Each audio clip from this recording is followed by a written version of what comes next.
Ya, barangkali ada lagi yang lain. Ini Manur. Assalamualaikum warahmatullahi wabarakatuh. Waalaikumsalam warahmatullahi wabarakatuh. Saya mau bertanya gimana caranya mendidik anak agar anak kita menjadi anak yang soleh dan soleha. Ya. Baiklah, terima kasih atas pertanyaannya. Tentunya kita semua juga tahu, Pak Ustadz Nur juga mungkin sudah mempunyai anak ya berapa gitu ya. Jadi kita dalam mendidik anak itu kita harus mengarahkan kepada agama. Bagaimana supaya kita mengarahkannya? Kita harus dakwah bil hal. Bagaimana anak sholat kalau kita tidak sholat? Bagaimana anak baca Quran kalau tidak baca Quran? Tentunya orang tua ini harus memberi teladan yang baik.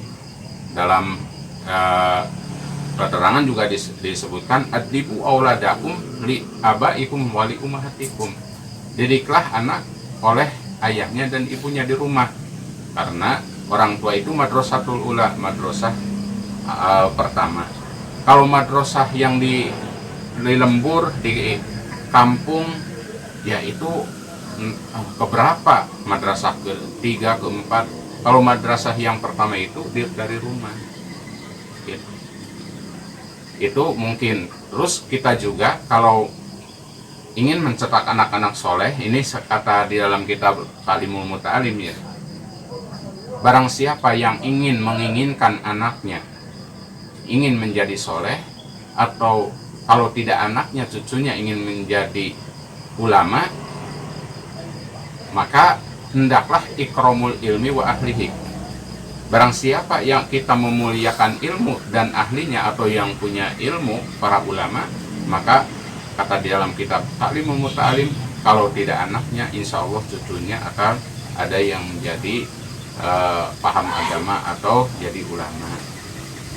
Yaitu diantaranya tentunya kita juga dari kecil yang mendidik anak, diarahkan kepada agama, dan kita harus mengarahkan ke basic pendidikan, ke MI, ke madrasah, gitu. Jangan kita sekolahkan ke umum menyampingkan agama. Tentunya kita harus menitipkan kepada para ulama, para kiai kalau kita tidak bisa mendidik di rumah.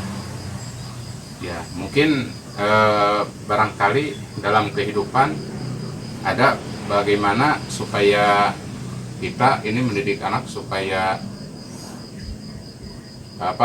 anak itu bagaimana supaya soleh. Ada lagi nggak yang ditanyakan?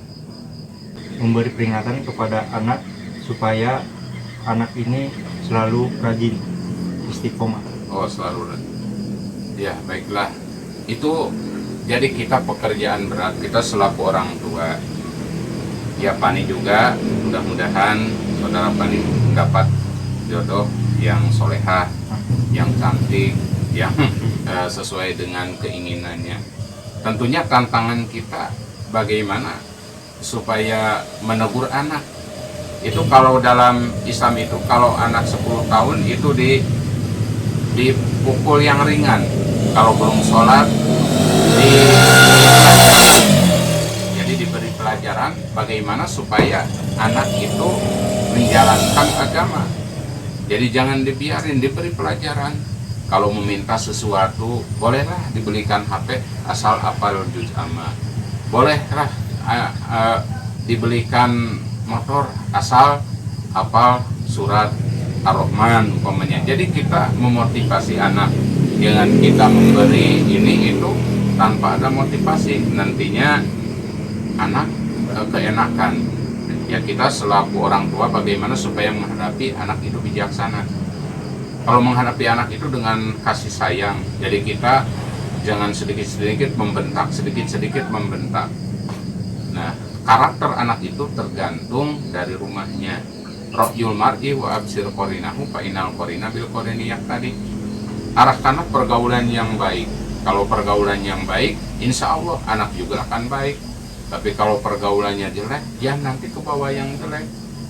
Ada temannya, umpamanya ada 3 orang yang jelek, anak kita masuk, ya jadi ke bawah jelek. Tapi teman-temannya baik, ahli ibadah, insya Allah teman kita juga akan ke bawah baik. Ya seperti itu, jaga pergaulan di antaranya. Terus kalau memberi peringatan dengan penuh kebijaksanaan dan kasih sayang.